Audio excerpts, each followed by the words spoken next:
One of the topics that we examined while looking at gender in gaming was the way in which gender was depicted in the games themselves.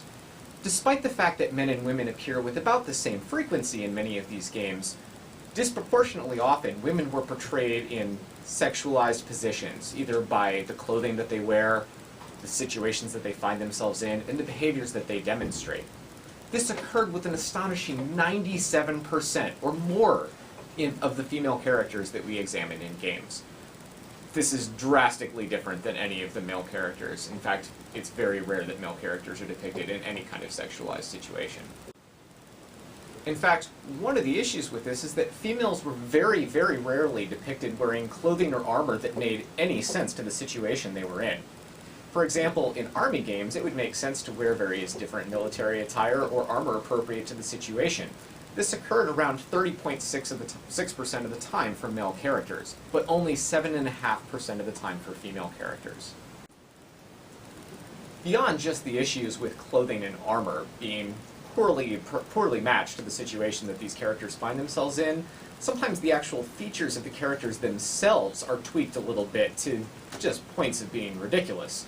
For example, the bust line on Lara Croft in the early Tomb Raider games. Between the clothing, the situation, and the accentuated bits of the characters, all sorts of different games ranging from Lara Croft, Grand Theft Auto 4, The Sims 3, just to name a few major popular games, seem to be guilty of these issues. So you might be saying that Grand Theft Auto 4 isn't the most recent game in the Grand Theft Auto series, so maybe these problems have gotten better since some of these studies were done.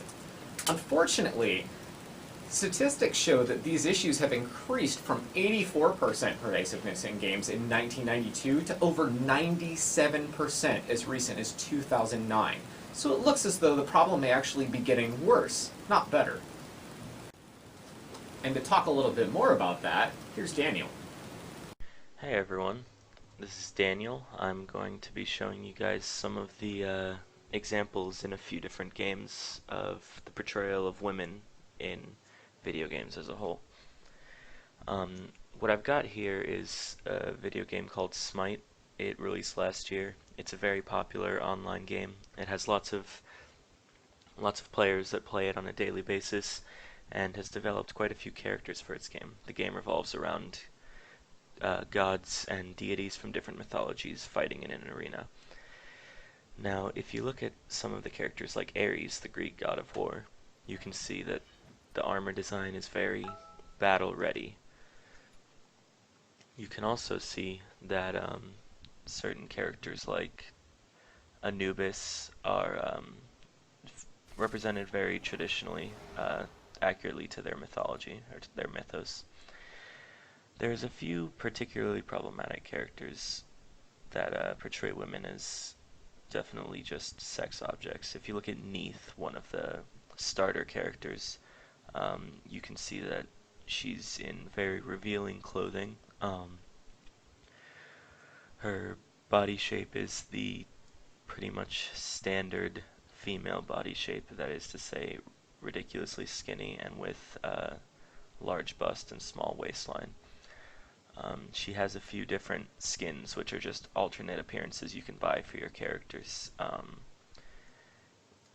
Most of them are just as revealing as the first, if not more, and they have emotes you can buy as well. And for Neith in particular, these dance emotes are very suggestive. There's various other examples of goddesses that are portrayed this way.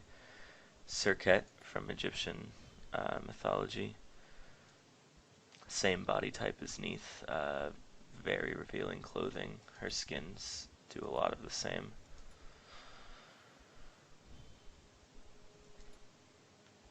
If you look at where was it?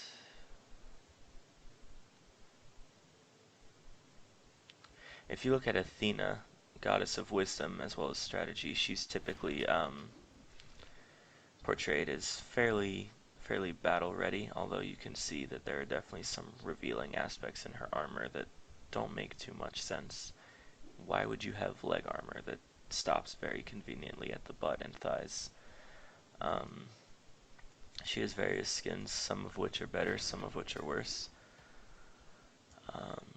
You can also look at the goddess Aphrodite, who is the goddess of love. She's always depicted as very beautiful in Greek mythology, but you can see they gave her a fairly significant amount of jiggle physics, which just seems less necessary for a mythological fighting game. Hey, I'm here now in a game called Saints Row the Third.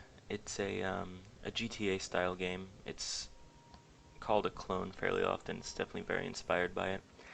Overall, it's a pretty goofy game, but it really highlights some of the ways that character creation can sexualize female video game characters. For example, if I go here and show the base female character, you're already starting with a fairly big butt and bust, and you can go to build.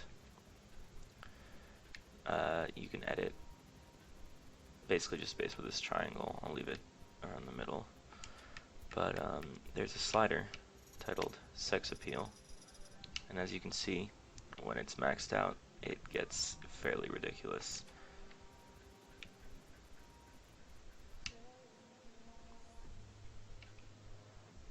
Really, it's just really disproportionate to the female body in general, and kind of showcases how video games can really sexualize female characters.